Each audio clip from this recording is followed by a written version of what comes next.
fam. I have something really interesting for you today, but first I want to begin with just a little heads up. A couple of you have thought that it was necessary to point out to me the the YouTubers who are slandering me on video. There are about half a dozen or maybe more, I have no idea, who have taken it upon themselves to make videos to whatever in their mind to call me out on whatever they think that they need to let others know about me, whether they want to say that I'm not a Christian or they want to call me out on one of my videos or whatever it is that they decide to do. So I just want to let you guys know that you don't have to tell me about these people because one, I'm not going to entertain their madness. I do not care what they have to say about me because they fall into one of several categories.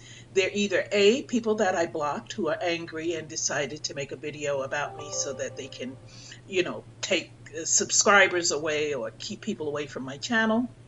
Or B, they're trolls, paid trolls in most cases, who are, paid to discredit me because of the valuable information that I dispense. Or the last category is they could be people, which is very doubtful, but they could be people that actually know me, and for one reason or another, they're no longer in my life, and so they found me on YouTube and they decided that, oh, this is something I'll do. I see she's doing well without me, and I'll ruin her. I'll, whatever. So I'm good.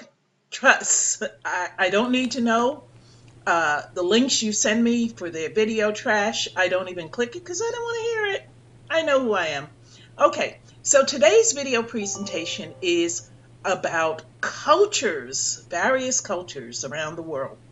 Now, I have to tell you, I'm in New York City where we actually are exposed to a lot of different cultures because a lot of people from around the world come here. So I have seen and interacted with several different cultures. However, today's video presentation is about very, very different cultures that I wasn't even aware of. So I'm going to just run you through, I think it's about 80 or maybe less clips of the various peoples from around the world and how they live and how they look. A lot of different looks. We think we have fashion on lock. No. Some of these cultures, there are cultures out there that stay on fleek. So without any further ado, here are very different cultures from around the world. And thank you as always for tuning in. God bless you. So I want to start off with this beautiful Fulani woman. She's from Benin, Africa. And in some of these cases, when I do know the photographer, I will give them credit. But in the case of this picture, the photographer is unknown. You will notice that the tribal markings on her face are very unique. Above her eye, the left eye, there appears to be almost pyramid symbols. I do not know the meaning of these tribal markings. However, I will one day do a video on the various tribal markings, and you'll see a few more in this series as well. Here we have a woman who is from Turag, and this is in Algeria, and this is the traditional dress that they wear. You'll notice also, this I found really interesting, is that unlike America, in a lot of these cultures, the women are completely covered, even the ones, the non-Islamic, because in Islam it's a practice to cover yourself if you're a woman. But there are a lot of other cultures that are not necessarily Islamic, but the women cover themselves. Unlike, like I said, over here in the U.S., we seem to think less is more. But I think the cultures where they cover themselves, the women, are still quite beautiful without having to expose everything. Here's a demi girl of the Karo tribe in Omo Valley, Ethiopia, and she was photographed by Marco Grob. Oh, and just to go back to the Algerian woman, this her picture was taken by Jin Felba. Okay, here, this is a Naxi shaman in Dangba, China, and the photographer is Ken Chi. And the shamans were like they're similar to witch doctors in that they practice a type of magic, and they're considered healers and diviners in their respective places where they reside, and the people come to them for advice and guidance and sometimes for healing. Here is a Moroccan Berber woman, and she has her traditional clothing on. And I think that headpiece is just, wow, that is just so fly. And I'm not sure if the jewels are real, but even whatever they are, it's so beautiful. And then here in Japan, they also wear extensive headgear, which also includes hair that is attached to the gear. And this woman is a Miyako, and she's dressed for the Goen Festival in Kyoto, Japan. And I think she looks really lovely. Okay, here's another interesting woman. She's a Helen Duna Wigman, and she's from Hengana Village in Southern Highlands, Papua New Guinea. And the photograph was taken by Malcolm Kirk. And actually, you know what? I think I'm wrong. I think this is a man. This is a man in his tribal gear, and he also has the tribal face markings. And you'll notice that he has the I believe that is a bone going through his nose. And over here now we've got all kinds of people getting face piercings and stuff, but this is not anything new. In places like Papua New Guinea and other far off lands, the people have been doing this for years. And so this brother is ready to go wherever he's headed. He's dressed for the occasion. Okay, now here are the Mask Festival, and this is where the people dress up in the elaborate gear. And it's in Burkina Faso. And I believe these are dancers, but I could be wrong. All right. This Mercy mother with her twins, she's in Omo Valley, Ethiopia, and the photographer was Anna Robles. And they're still doing this, the plate in the mouth. It is a sign of beauty in this culture. And so they start small, and they stretch and stretch and stretch until the larger the plate in the mouth, the more attractive it's considered. This is an Afghan girl with her traditional attire that they wear. And again, I think some of this is quite attractive. I love the bells. I could just see me putting those on my braids when I put my braids back in. I'm going to look for some little bells like that. Okay, oh goodness, this almost gave me a heart attack. This is the Biagos warrior, and he's in Guinea-Bissau.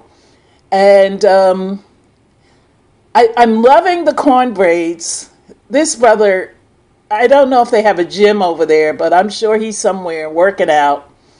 And okay, we're going to just move on so that Grandma doesn't lose it over here. Okay, so here we go. The Fiesta de Moros Arjuela, and that's in Valencia, Spain. And so this this young man is dressed for the festival. And again, you see the tribal paint. And interesting, his face is painted black. You know, it's only over here in America that black skin is not considered attractive. Other cultures embrace, they paint themselves the blackest of black because they actually embrace this and consider it beautiful. And so do I. You go, young man. Okay, here's an Aztec warrior in his full tribal gear. And wow, I just think the colors are magnificent. It's amazing how people can actually find the different color combinations that's going to make the thing pop. And that's what's going on here with his tribal gear. It's on fleek. Okay, here's a Siberian couple, and wow, the fur, and look at her with the headgear, and even him with the hat. This is nice, very nice. Okay, this sister is like on fleek from head to toe. She is a tubu dancer, and this is in Theta Initi, Chad, Africa. And the photographer was Gregory Rohart. And that's so cute. I like it. Okay, this Palestinian woman is wearing her traditional clothes, and she was photographed by Mahida Awashra. And this is how they go. And again, as I stated, in a lot of other cultures, the women are completely covered from head to toe. And in some cases, that even includes the face. There is very little view of the face other than the eyes. Okay, here's a traditional Macedonian bride, and she was photographed by Skopsa-Macedonia. And why do I think that that's a fake name? But anyway, this is her on her wedding day. Congratulations. Princess Nandi from the Zulu nation in South Africa. The photographer is unknown, but I just think she's so beautiful. And I love the headgear. You might see Grandma come up with some headgear, because I'm just loving this headgear. Okay, here's a sister from Kenya, and she was photographed by Karen Walker. Grandma, the glasses are on fleek. Again, in America, we think more hair is better, but in a lot of these different cultures, no hair is considered quite attractive on women, completely bald. And the sister, I see she has the extended earlobes, which is another cultural thing specific to a lot of African nations, and that's a sign of beauty. So they get their earlobes to extend really big and long, and that's how they do it. All right, this is a Sardinian woman, and she's in her traditional costume in Italy, and the photographer is unknown here. This little girl, she's from Ukraine, and the photographer, again, is unknown. These children are in the Himalayas, and they are just too cute. And this is how they dress. They're up in the mountains. They're probably the children of a goat herder. Looks like there's some livestock in the background. And so this is the clothing that's worn in order to protect their little feet and to keep them, probably from getting scratches and things from the rough terrain. And the photographer was Boca Abels. That's who shot this. Okay, again, traditional Mayan face paint, which I find this actually pretty interesting. It borders on actually beautiful. And the photographer here is unknown, unfortunately, again. She is Sue, she's hot. Here's a Cuban lady with flowers, and she was photographed by Esteban Jaez, and the cigar is just, I don't advocate smoking, but the cigar just makes everything else so on fleek. You go, sis. Yeah, that's in Cuba. It looks like she has her little business there selling flowers. Those are some beautiful flowers too. We talk about getting our paper up. And one thing I noticed with a lot of people in these indigenous places is that they don't worry about money because they can make money out of anything. They will go and pick the flowers in their yard and then walk up and down the streets and sell them. They always have a way to get their grind on, to hustle, to use what the Lord has given them to make money. And in Cuba also, speaking of the cigar in her mouth, I wouldn't be surprised if she's also selling those, because this is where they make a lot of cigars. The Cuban cigar is considered a item that is at the top of the line in terms of cigars. So you go, sis. You make your money. Okay, this brother he's a village chief, and he's in Nambia, and he was photographed by Mario Girth. And wow, the jewelry he's wearing, that's what identifies him as being the chief.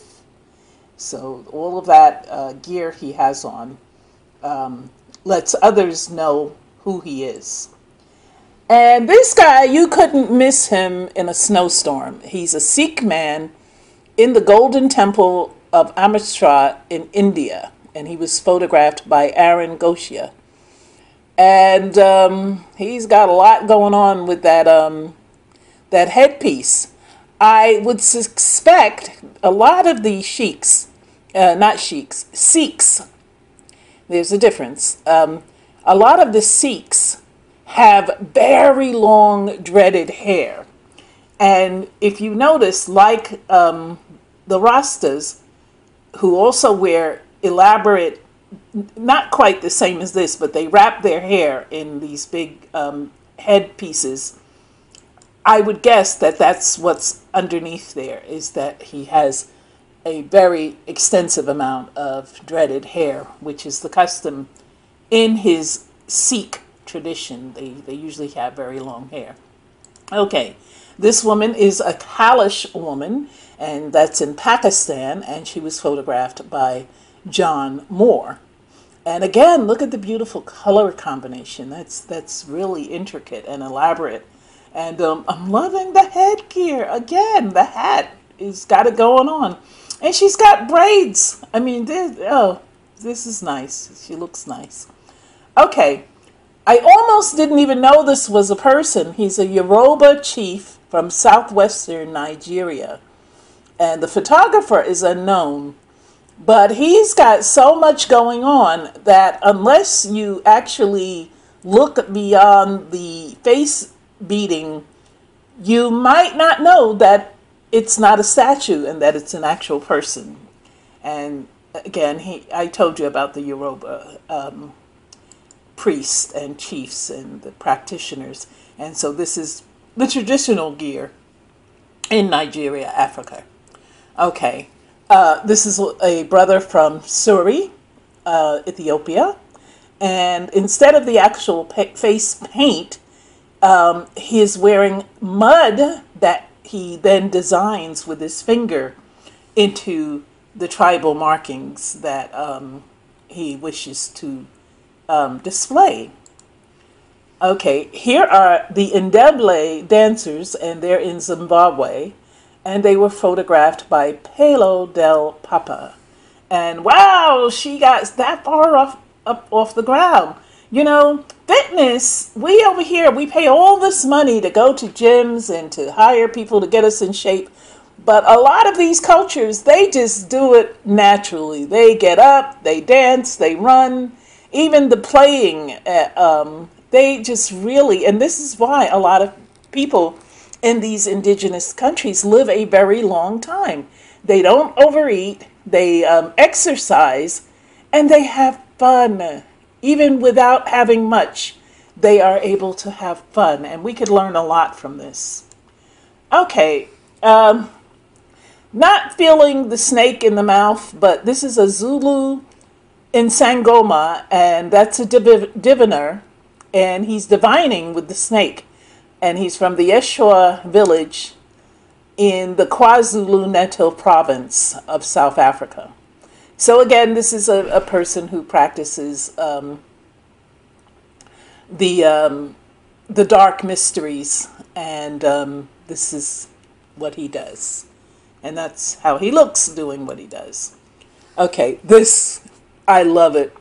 Now, this is the Dogons, and they're in Mali, which is in West Africa. And they're walking on stilts. A lot of people think that this started in the circus. No. There are places where this has been done for thousands of years, and it's part of a cultural celebration. And I just think this is just so fly. And I'm loving, loving, loving the outfits. Okay. Oh, this brother is just, I love the whole look. He's a Turog man. And again, that's in Algeria. And this is his traditional headgear. And in the case of the men in this particular culture, they also cover their faces. And that was interesting. This is a Zulu. Talk about headgear. He's wearing an elaborate headdress, and the photographer was Charles Lenars of Corbis Images. And whoa, that thing looks really, really heavy. So I guess the ability to wear it signifies strength. Also, at the top, it looks like, I could be wrong, but it looks like a Star of David at the top. How interesting is that? Because I do not believe that Zulu has anything to do with the Star of David culture, but I could be wrong. I could be wrong. Now, these are men, and I mean, whoa. They're the Samburu, and they're from Kenya. And let's start with the hair. They have this red mud over there that they run through their locks. I do believe that the hair is fake, though. I don't think it's real hair. But they somehow they rub it through the this headpiece to give the red hair look. And then they have they wear these wraps that look almost like skirts. So from the back, you really cannot tell they are men, but they are warriors in Kenya, and this is how they go about doing what they do. I think that's beautiful. I love it. Okay, this young man, he is an Mbutu pygmy hunter, and he is in Okapi, the wildlife reserve, which is outside of the town of Ipulu in the Congo. And so he hunts the pygmies, and it looks like he found one. Okay, moving on. This is Afar girl, and she is from Danaki, Ethiopia. And I'm loving, again, the hair piece that she has, the little beaded thing she has across her hair. And the beautiful braids, they're very intricate. A lot of the braided styles that we do over here can't touch the places of their origin. The people can really, really braid. And that looks like a lot of work. And she's beautiful. I love all the jewelry and the color and everything. Okay. Asmat Warrior, he's from Papua New Guinea. And he has what looks like shells attached to his hair. He also has the face tribal painting. And then he has this huge thing in his nose.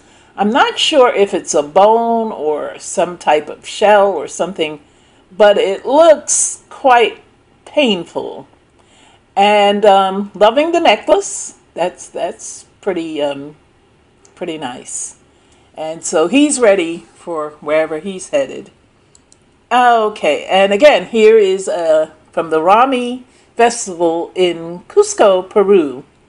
This young man is dressed for festival in his traditional attire. Okay, back to the face piercing, and also a lot of companies, they also do the scarring. Now, this is a man from Amazon, and not the place where you buy all your stuff. He's actually from the Amazon, which is an actual place for those of you who don't know. And he's got a lot of piercings going on, as well as the face scarring. And I couldn't see his ears, but judging by the size of the shell, it's possible that he also has the earlobes stretched. So again, these are people from places that are quite different from maybe where you or I are from. And I'm actually of Ethiopian heritage. I've told you that before. So the people that you see that I'm presenting from Ethiopia, they're not even people that I have seen in Ethiopia. So I went into the far reaches of even my own country to find the most unique people. Hachiko Dakyo, Japanese traditional drummer, and the photographer is unknown, but this is something they do often and frequently in Japan, and this is the attire that is worn to do it. This is a Balinese man from Indonesia, and this is the traditional gear of the men in Indonesia, in that part of Indonesia. This is a Zulu woman from South Africa, and the headpiece again is magnificent. And she's got the earrings and the jewelry, and just everything signifies and shows the beauty of her culture. This is a traditional Mongolian woman. And again, look at how the women dress, and they are so beautiful. And they're covered from head to toe. And they are still lovely. So this should tell some of you that you don't have to go out buck naked to be attractive. And I'm just loving it. Okay. This is a Maori man from New Zealand. And the tribal paint, the markings, is actually a tattoo that they is very akin to their tribe. This is what they do. The Maoris. I did a video once on tattooing, and I used a Maori as the picture for the video, and I got so much flack from other Maori and people who are aware of the tribe, and they're like, "Why are you using that picture for your video?" And the fact of the matter is, it's a tattoo. The video is about tattoos. Anyway, they got over it. Okay. Oh, I just think she's so gorgeous. This is a Pokot woman, and she's from Kenya in Africa. And I love it. I love the beauty and the fashion and the way that people of other cultures use their natural resources and just make it do what it do. Okay, and here's a woman from Turag, and that's also she's also in Algeria, and the Turags is a tribe, and that's her tribal markings are on her face. I'm not sure if they're permanent, but they look like they possibly could be. And she's beautiful. There's no denying. I'm not quite feeling the design, but if she likes it, I love it. And I just think there's something beautiful about embracing our culture, whatever it is. Okay, here's an Aussie Aborigine, and he's playing the didgeridoo. And I would say that you probably have to have a pretty wide mouth to play this thing, but he's doing it. He's got it. Okay, this sister is a Bakutu, and that's a tribe from the Democratic Republic of the Congo. And so she's got a few things going on. She's got the facial scarring going on, and also the body scarring, which is they're done in a design, very intricate. The person who does these scarrings is very adept at creating a unique design. And then I noticed that she too is bald. However, she has her headpiece on, which is quite unique and lovely. And she is representing, and I like it. Okay. This is a woman from Jabal Nafusa in Libya, and the photographer here was James Lagati. And whoa, this outfit is so busy, but it's beautiful. But it's really busy. I would imagine that she could not sneak into a room with this outfit. These sisters, oh, they're so cute. They are the Hamar women of Ethiopia, and I'm loving everything from the hair, which has been, again, coated with mud. This is very popular in certain African cultures. The hair is coated with this red mud, and they also have their headgear and their beautiful jewelry, lots and lots of bangles. And you can tell they're pretty fit. So they're probably dancers. I'm not sure. I can't speculate. And then the final picture in this is a South African woman. And this was in the early 80s when apartheid was still in effect in South Africa.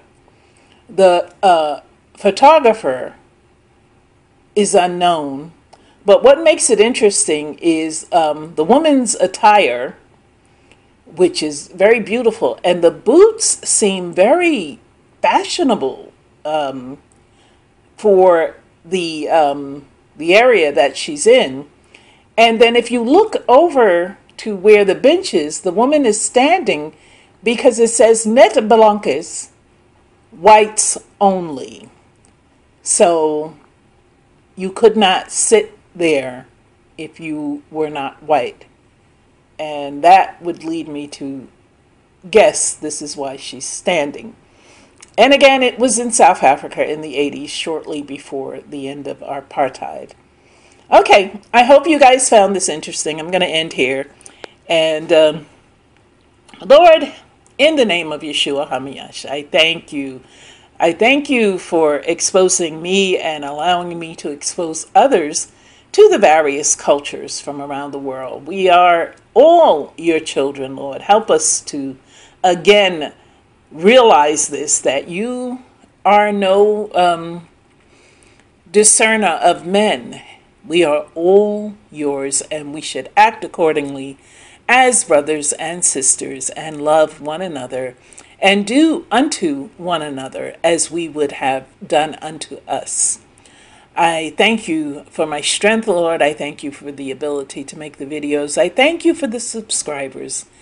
And I thank you, Lord, for those who have issue with me and who find the need to vocalize their issues via their various videos and commentaries. Because if this is what is needed to get them through their day, Lord, then I bless them. I do not judge them, and I continue to love them. In the mighty name of Yeshua HaMashiach. Amen.